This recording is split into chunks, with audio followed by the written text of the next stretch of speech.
ya hemos visto la carta a los Corintios y la carta a los Gálatas con el pastor Alex, y hoy vamos a estudiar la carta a los Filipenses. Y le he puesto por título: Prosigo a la meta. La carta a los Filipenses. Muy bien. Eso que usted ve ahí son las ruinas de lo que fue en su momento la ciudad de Filipos, que hoy nada más es eso, son ruinas, recuerdos de lo que fue una gran ciudad que queda en el país de Grecia, en Europa, ahí donde quedaba Filipos. ¿Por qué se llamaba así?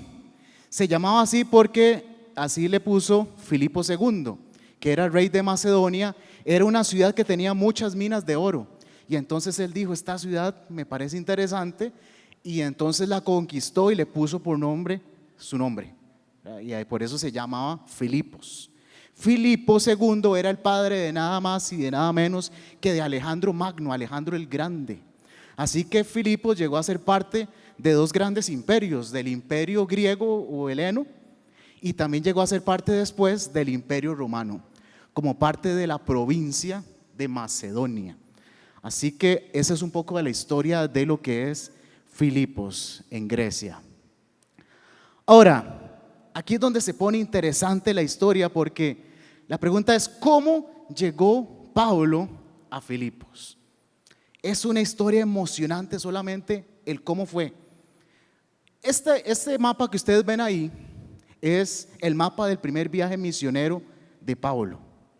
Recordemos que Pablo hizo su primer viaje misionero con Bernabé y con Marcos, y esa fue la ruta que siguieron, más o menos. Ellos salieron de Antioquía, se fueron por esos lados de Antioquía, de Pisidia, de Listra, de Derbe, fueron por Chipre y ya luego se devolvieron a Antioquía. ¿Qué fue lo que pasó? Cuando ellos se devolvieron del primer viaje misionero, ellos dijeron: vamos a hacer otro viaje. Le dijo Pablo a Bernabé: hagamos otro viaje para visitar a los hermanos, para ver cómo están. Pero se armó una trifulca, porque resulta que en el primer viaje el ayudante de ellos era Juan Marcos, el sobrino de Bernabé, quien eventualmente iba a ser el escritor del Evangelio de Marcos. Pero en ese momento era un joven que era sobrino de Bernabé, y resulta que él los abandonó en el viaje. No sabemos muy bien las razones, pero la Biblia nos dice que Marcos a medio camino se devolvió. Y cuando iban a hacer el segundo viaje, Bernabé le dice: llevemos a mi sobrino de ayudante. Y Pablo se enojó con Bernabé, le dijo: ¿cómo vamos a llevar al que nos abandonó en el primer viaje? Y fue tal el desacuerdo que se separaron.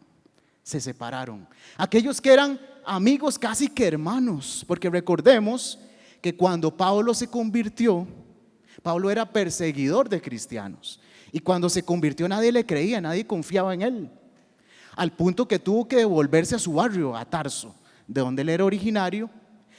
Y el que lo fue a buscar fue Bernabé, porque Bernabé se congregaba en la iglesia de Antioquía, que era una iglesia muy particular, era una iglesia de gentiles. Y entonces Bernabé fue a buscar a Pablo, le dijo: congréguese aquí conmigo, ayúdeme con esta iglesia. Y ahí fue en esa iglesia donde ellos fueron enviados al primer viaje misionero por el Espíritu Santo. Así que era una amistad, una relación de mucho tiempo, pero que lamentablemente por esa situación se rompió en ese momento. Así que Pablo dijo: bueno, cambio Coca-Cola, ¿no? Sale Bernabé, entra Silas. Y entonces entró Silas como ayudante de Pablo, y entonces se fueron. Y en ese segundo viaje conocieron a un joven llamado Timoteo.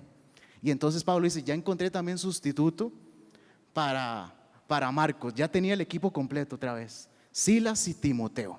Pero el plan de ellos, aquí es donde se pone interesante, era viajar por esos lados de ahí, por Asia. Ese era su plan.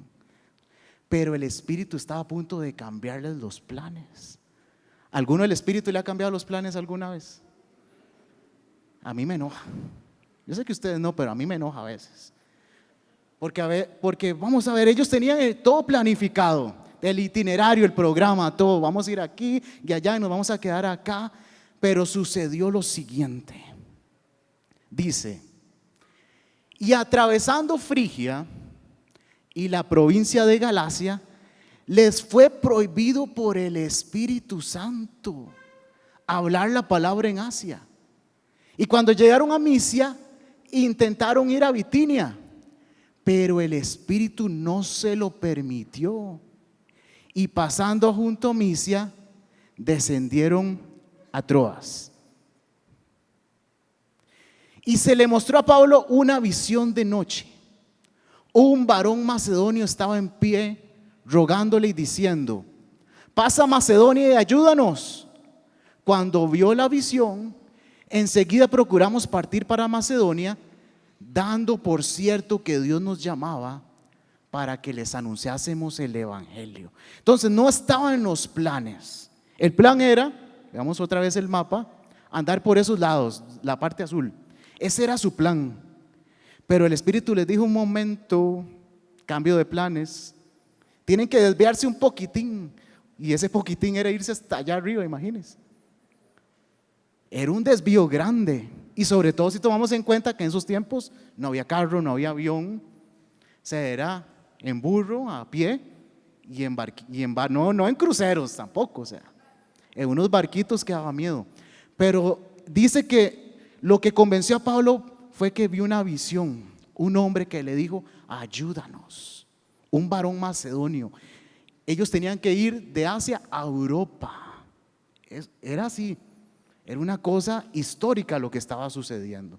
Y entonces, sin tenerlo planeado, llegaron acá. Y dice la Biblia: zarpando pues de Troas, vinimos con rumbo directo a Samatrocia, y al día siguiente a Neápolis, y de allí a Filipos, que es la primera ciudad de la provincia de Macedonia y una colonia, y estuvimos en aquella ciudad algunos días.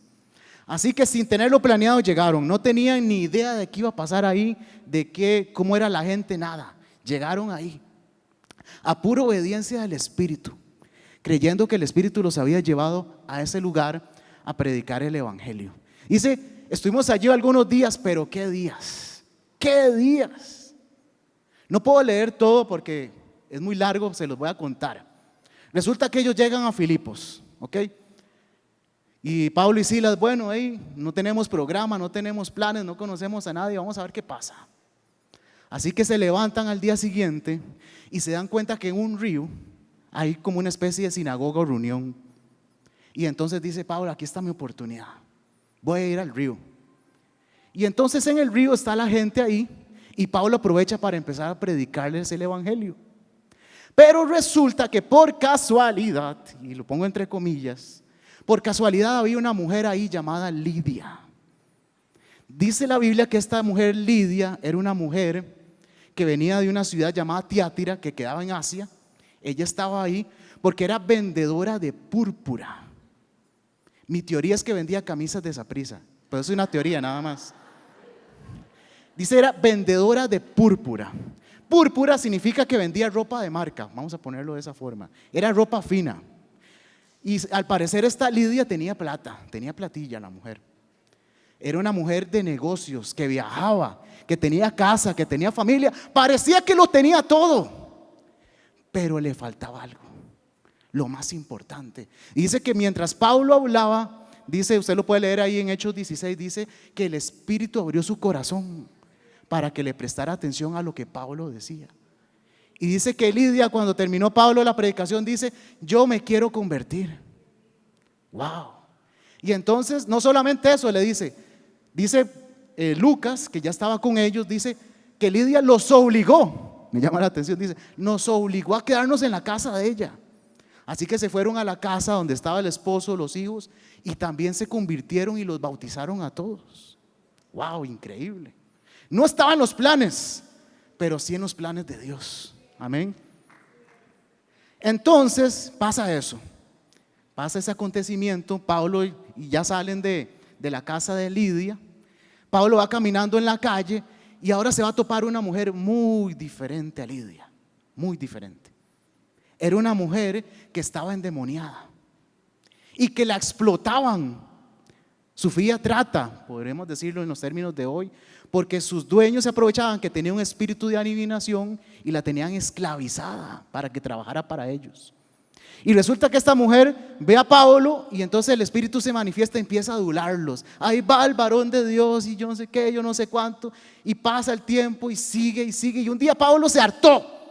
Dijo, basta, te vas en el nombre de Jesús, y la mujer quedó libre. Cualquiera diría, wow, qué gozo. Pero resulta que los dueños más bien se enojaron. Dijeron, desgraciado, nos mataste el negocio. Ya no tenemos negocio de adivinación. Y se enojaron tanto que hicieron toda una revuelta en la ciudad para que encarcelaran a Pablo y a Silas. Y lo lograron. Y no solamente los encarcelaron, los azotaron, los encadenaron y los metieron en una cárcel. Les amarraron los pies a un cepo. Y cualquiera diría, yo por ejemplo hubiera dicho, Espíritu Santo, me cambiaste los planes para traerme aquí a una cárcel. Yo me hubiera quejado probablemente, ¿verdad? Yo sé que ustedes no, pero yo sí. Pero Pablo y Silas, en vez de quejarse, dice que cuando llegó la medianoche, estaba todo oscuro en la cárcel, era medianoche, y en vez de quejarse, empezaron a cantar himnos y salmos. ¡Wow! Y empezaron la cantadera, y todos los presos, ¿qué les pasa a estos locos? Medianoche, no nos dejan dormir. Y ellos seguían cantando, y el guardia decía, ¿qué está pasando? Pero lo mejor estaba por venir, porque dice que siguieron cantando y se vino un terremoto. ¡Pam! Y se movieron los cimientos de la cárcel, se abrieron las puertas, se cayeron las cadenas. Y entonces, imagínense la escena. Se vino un terremoto a medianoche en una cárcel sin luz. Y entonces el guarda dice, ¿qué pasó aquí? ¿Qué es esta locura?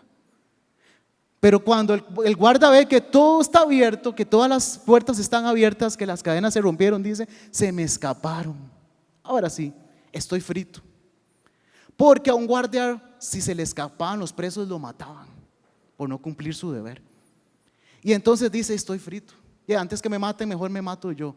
Y dice que agarró la espada y ya se iba a suicidar. Imagínense qué escena tan dramática. Ya se iba a suicidar y le dice, Pablo, no se mate. Aquí estamos todavía, es que usted no nos ve. Y entonces dice que se quitó la espada y se fue donde ellos y les dijo, ¿qué tengo que hacer para ser salvo? Y entonces dice que el guarda se los llevó a la casa, les curó las heridas, se los presentó a la familia y todos se convirtieron y se bautizaron. Amén. Culto de madrugada de bautismo. Amén. Pero vean lo interesante, se los llevó a la casa y después en la mañana se los llevó a la cárcel otra vez.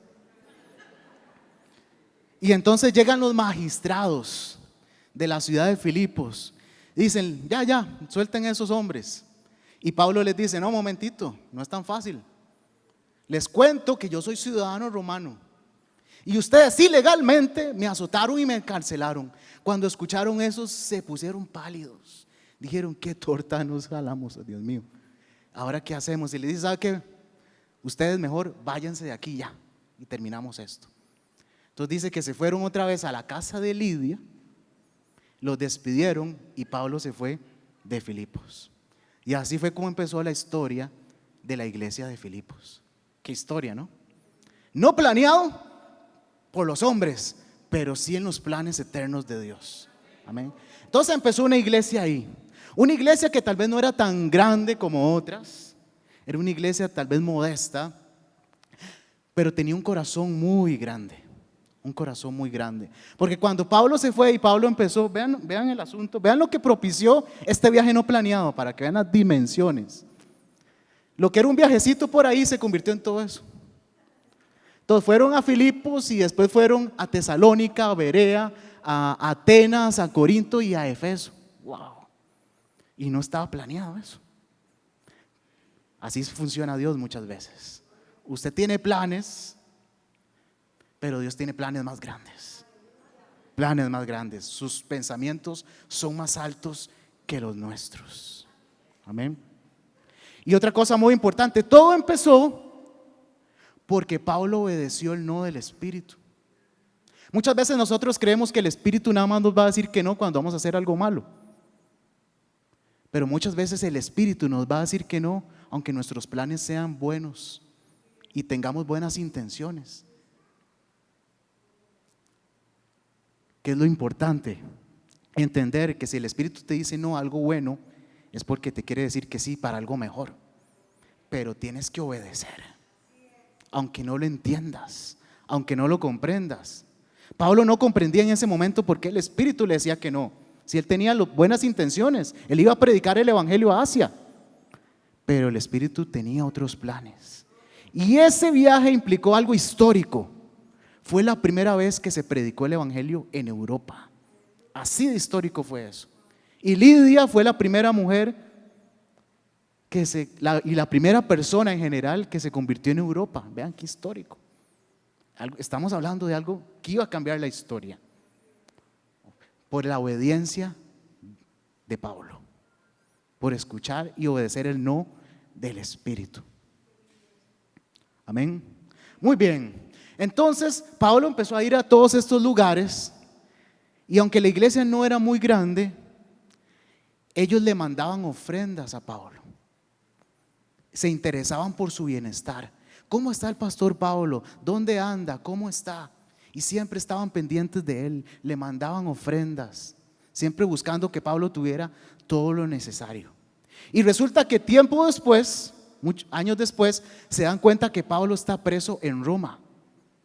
Les llegó la noticia y le dijeron: no, tenemos que mandarle una ofrenda a Pablo.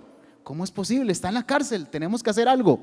Y entonces llamaron a un hermano que se llamaba Epafrodito. Le dijeron: Epafrodito, usted fue seleccionado para ser el mensajero. Su misión, llevarle una ofrenda a Pablo a la cárcel. Dice Epafrodita: ya voy. Y entonces se fue Epafrodito, le llevó la ofrenda a Pablo. Resulta que Epafrodito se enfermó y casi se muere en el viaje. Llegó así como: aquí está la ofrenda. No sabemos qué le pasó, pero dice Pablo, casi se muere. Y entonces eso fue lo que desencadenó la carta a los Filipenses. Pablo dice: gracias, Epafrodito, por esta ofrenda. Voy a enviarle de vuelta a ti con una carta. La carta a los Filipenses. Entonces vean qué lindo. Voy a empezar por el final. Suena raro, ¿no? Voy a empezar por el final porque así es como Pablo cierra su carta, pero es para que vean de que esto fue lo que motivó la carta. Dice: pero todo lo he recibido, hablando de lo que le enviaron los filipenses, y tengo abundancia, estoy lleno, habiendo recibido de Epafrodito lo que enviasteis. Y vean lo que dice: olor fragante, sacrificio acepto, agradable a Dios. Y les dice: mi Dios pues suplirá todo lo que os falta conforme a sus riquezas en gloria en Cristo Jesús.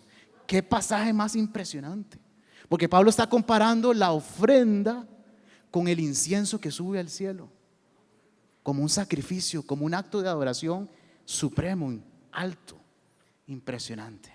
Wow. Y entonces esto es lo que motiva la carta. Ahora la pregunta es: ¿qué le escribió Pablo a los filipenses? ¿Quieren saber? Y vámonos.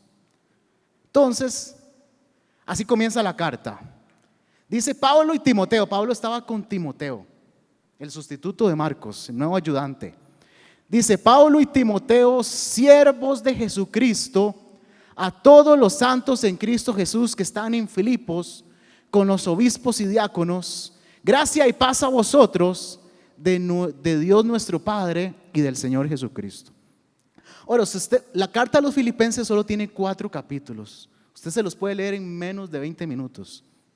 Es una carta corta, pero tiene unas frases impresionantes que usted dice: y eso estaba en Filipenses. Impresionante. Por ejemplo, vean en la primera, porque Pablo les dice: aquí les estoy escribiendo. Dice: doy gracias a mi Dios siempre que me acuerdo de vosotros, siempre en todas mis oraciones, rogando con gozo por todos vosotros, por vuestra comunión en el Evangelio, desde el primer día hasta ahora. Y vean la que les dice el siguiente: estando persuadido de esto, que el que comenzó en vosotros la buena obra, la perfeccionará hasta el día de Jesucristo. Wow. Qué manera de comenzar. Estando el que comenzó la buena obra, la perfeccionará. Ahora, aquí hay algo muy importante, porque nos habla a todos como iglesia. Perfección. Nosotros muchas veces asociamos el término perfección con ausencia de error. Alguien que no se equivoca, que no falla. Pero eso no existe. No existe el hombre perfecto. No existe la mujer perfecta que nunca se equivoca. Y no existe la iglesia perfecta. Porque lo que hace la iglesia especial, única, diferente, es que convive lo divino y lo humano. Y nosotros, la parte humana es la que aporta la parte de los errores. Nos equivocamos. Ahora, ¿qué es lo importante? Que la palabra perfección en la Biblia, más que ausencia de error, significa madurez. Madurez. Bueno, resulta que, como les decía, perfección en la Biblia es madurez. Entonces, alguien maduro no es alguien que no se equivoca. Alguien maduro es alguien que se equivoca, pero reconoce sus errores, asume su responsabilidad, aprende y hace cambios positivos y necesarios en su vida. Ese es alguien maduro. Lo que nosotros necesitamos es encontrar una iglesia madura, una iglesia que reconoce sus errores, que aprende de sus errores. Ciudad de Dios se ha equivocado, pero ¿qué es lo importante? Reconocer los errores y aprender de ellos y dejarse corregir por el Espíritu Santo. Entonces, bajo esa perspectiva, madurez no es equivalente a cantidad de años, porque usted puede tener 50 años en una iglesia, pero si usted nunca aprende nada, si usted no reconoce sus errores, si no asume responsabilidades, si no mantiene compromisos, si no se deja corregir, si no hace cambios en su vida, usted puede pasar 50 años siendo el mismo, sin madurar. Lo que marca la diferencia es el aprendizaje, su actitud y los cambios que usted hace en su vida. Así que lo que Dios quiere cuando dice Dios nos perfeccionará hasta el día de Jesucristo es que Dios quiere que seamos cada vez más maduros. Y ese es un proceso para toda la vida hasta que Cristo vuelva. Que seamos miembros maduros y saludables de una iglesia. Eso es lo que Dios quiere. Amén. Porque equivocarse nos vamos a equivocar. La única forma de no equivocarse es no hacer nada. Pero si usted hace algo, si lo intenta, se va a equivocar. Pero en ese proceso usted va a aprender, va a crecer y va a madurar. Muy bien, seguimos.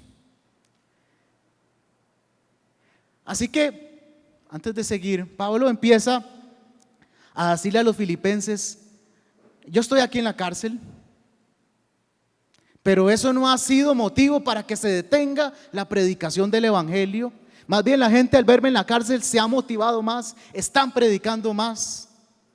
Así que no se desanimen, no se dejen intimidar, sigan adelante, sean humildes, no busquen nada más lo suyo propio, busquen el bienestar de los demás, estén unánimes, humildes. Y para resumir todo eso que les está diciendo, Pablo utiliza una canción que era parte del himnario de las iglesias de esa época, para resumir y representar cuál debe ser la actitud que debería tener un cristiano, no solamente en la iglesia de Filipos, sino en general. Y el canto que utiliza es está en Filipenses 2, y les dice: haya pues en vosotros este sentir que hubo también en Cristo Jesús, el cual, siendo en forma de Dios, no estimó el ser igual a Dios como cosa que aferrarse, sino que se despojó a sí mismo, tomando forma de siervo, hecho semejante a los hombres, y estando en la condición de hombre, se humilló a sí mismo, haciéndose obediente hasta la muerte y muerte de cruz, por lo cual Dios también le exaltó hasta lo sumo y le dio un nombre que es sobre todo nombre, para que en el nombre de Jesús se doble toda rodilla de los que están en los cielos y en la tierra y debajo de la tierra, y toda lengua confiese que Jesucristo es el Señor, para gloria de Dios Padre. Wow, un aplauso al Señor.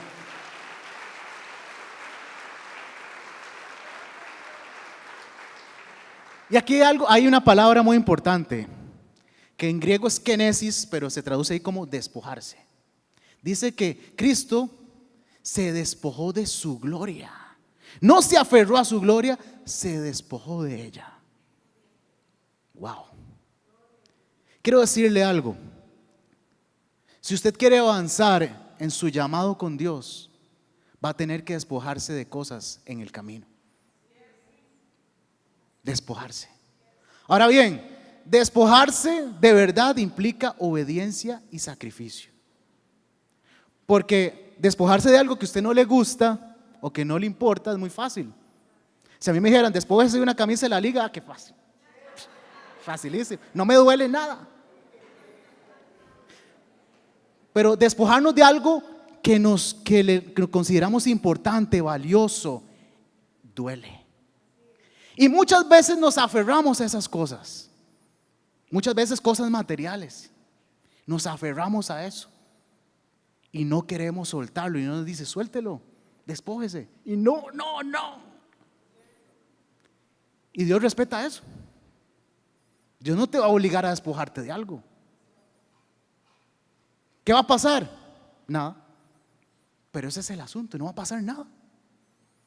Porque vas a pasar aferrándote a un montón de cosas, pero no va a pasar nada en tu vida. Porque ahí vas a seguir igual. Porque sigues aferrado a lo terrenal y a lo presente. Debes de mirar hacia el futuro y lo que Dios tiene para ti. Por ejemplo, convertirse implica despojarse, si usted lo piensa. Porque cuando usted se convierte al Señor, usted tiene que despojarse del pecado, tiene que despojarse de vicios, tiene que despojarse de amistades, tiene que despojarse de muchas cosas para tomar una decisión por Cristo.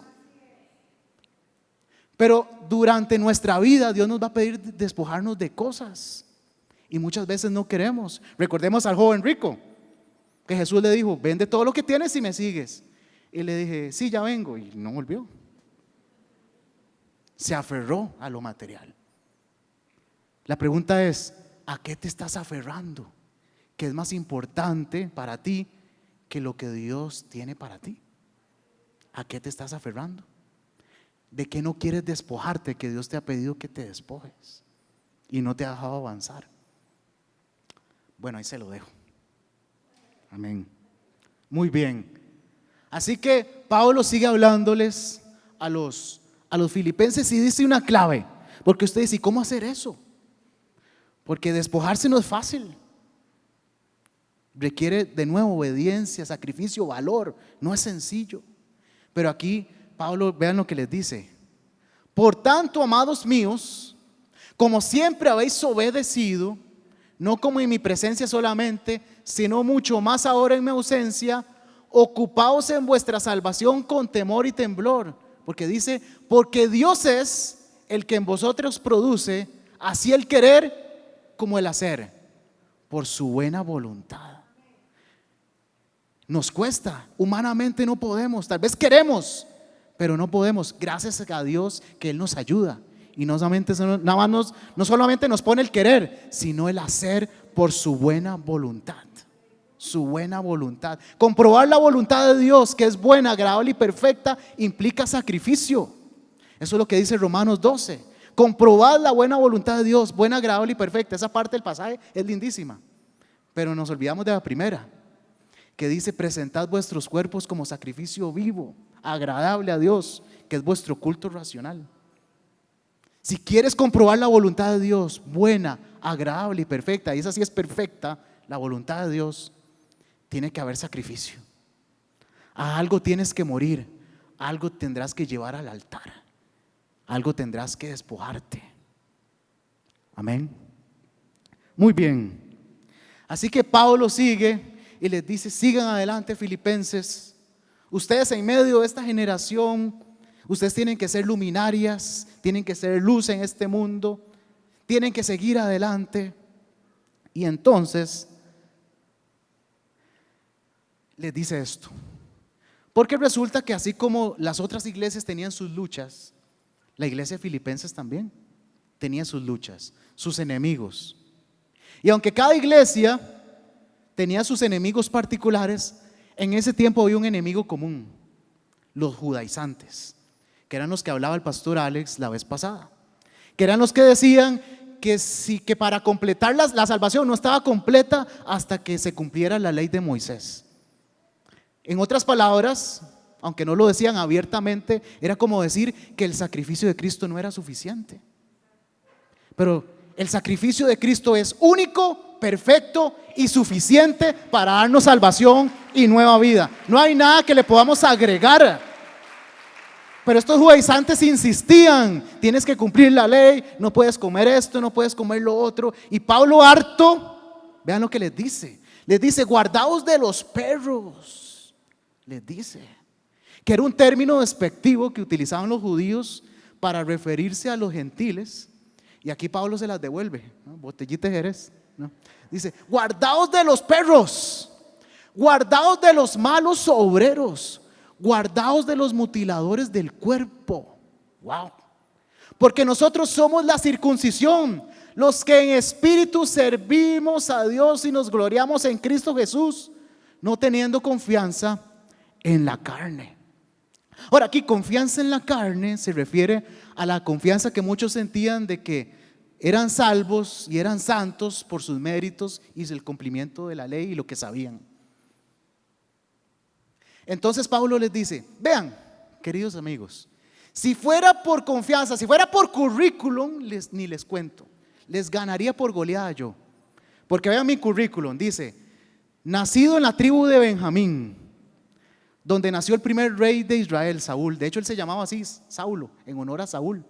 Dice: nacido en la tribu de Benjamín, circuncidado al tercer día. Decía: perseguidor de la iglesia, fariseo. Pablo tenía un currículo increíble. Pablo había sido formado por Gamaliel, que era como uno de los más altos rabís que habían. Era ciudadano romano, sabía y varios idiomas. Es decir, Pablo, si fuera por currículum, era algo impresionante. Nadie le llegaba al currículum de Pablo. Y dice Pablo: ¿saben qué? ¿Saben qué significa eso para mí? Dice: pero cuantas cosas eran para mí ganancia, las he estimado como pérdida por amor de Cristo. Y ciertamente aún estimo todas las cosas como pérdida por la excelencia del conocimiento de Cristo Jesús, mi Señor, por amor del cual lo he perdido todo y lo tengo por basura para ganar a Cristo. Amén. Wow. Pablo dice: yo tengo todo este currículum, pero ¿saben qué? Prefiero conocer a Cristo. Para mí eso es lo más valioso, para mí eso es lo más importante. El conocer íntimamente a Jesús, eso es lo más importante. Tu currículum es importante, y con esto no estoy diciendo que sea pecado que tengas un buen currículum. Si tienes títulos, certificados, cosas, logros, está muy bien. Pero nunca olvides que todo lo que eres y todo lo que has logrado es por el amor y la gracia de Cristo. En primer lugar, que no debes jactarte ni sentirte autosuficiente, porque no son tus títulos ni tus conocimientos lo que te va a hacer salvo. Es el amor y el conocimiento de Cristo y la fe puesta en Él.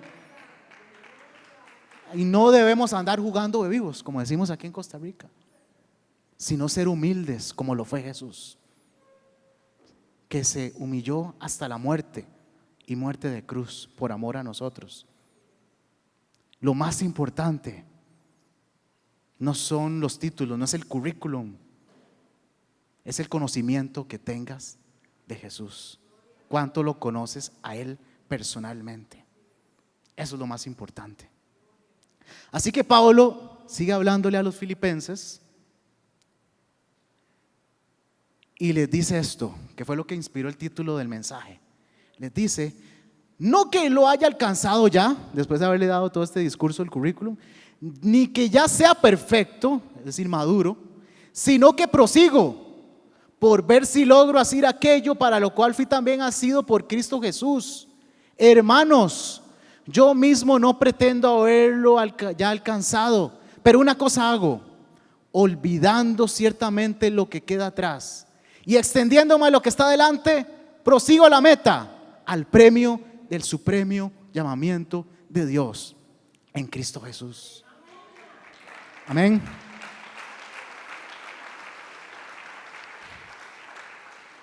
Usted tiene metas personales y eso está muy bien. Es importante tener metas y planes para cumplir esas metas. Pero le cuento algo. Dios tiene metas también para usted. Dios tiene metas para su vida. Cosas que Él quiere que usted alcance, logre y haga. ¿Cuál es el problema? Que muchas veces anteponemos nuestras metas personales a las metas de Dios.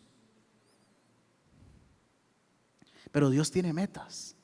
Cada uno de nosotros tiene metas individuales. Cada uno de nosotros va a seguir un camino especial, único de Dios.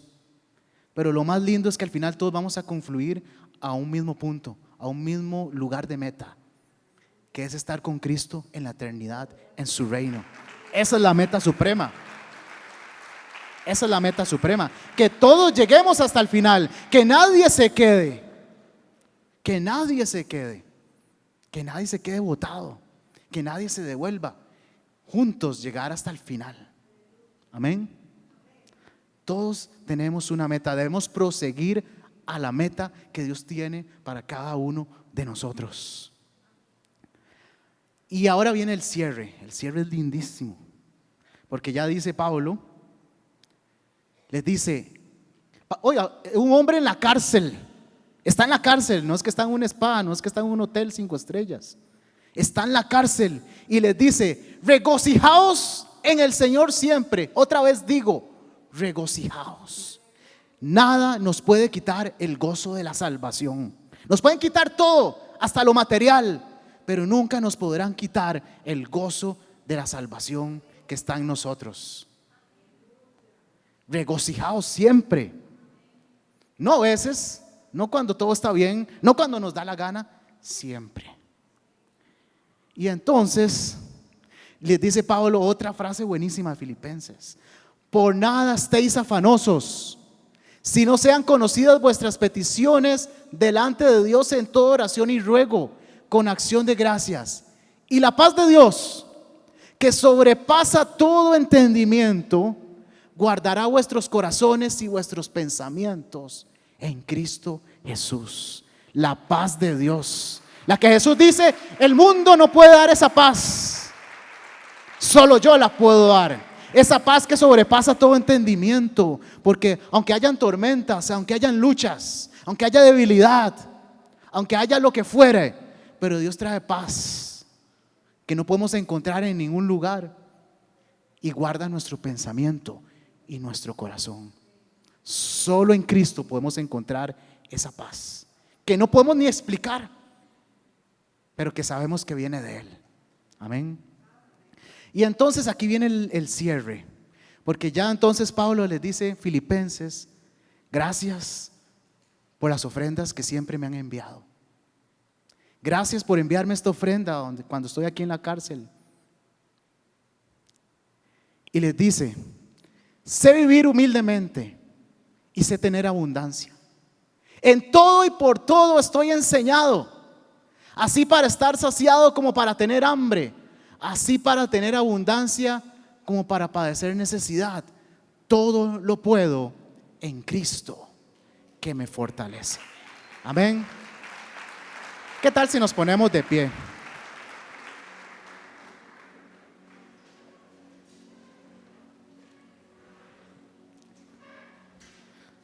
El contexto en que Pablo dice esta frase, que es tan icónica, tan importante: todo lo puedo en Cristo que me fortalece. Pablo la está diciendo en un contexto donde ha recibido ayuda de Dios y ha recibido ayuda de la iglesia. Usted no puede autofortalecerse por más que usted quiera. La fortaleza, para recibir fortaleza, dependemos de Dios y de los demás. Necesitamos de otros. Pero lo más importante, queridos hermanos, es que Dios te fortalece no para que te quedes donde estás. Dios te fortalece para que avances, para que prosigas a la meta que Él tiene para ti. Dice la Biblia que un día Elías, después de haber luchado con los profetas de Baal, empezó a ser perseguido por Jezabel.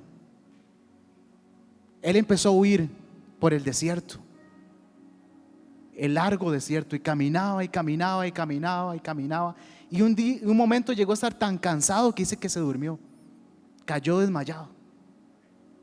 Y dice que llegó un ángel, lo despertó y le dijo: come, Elías.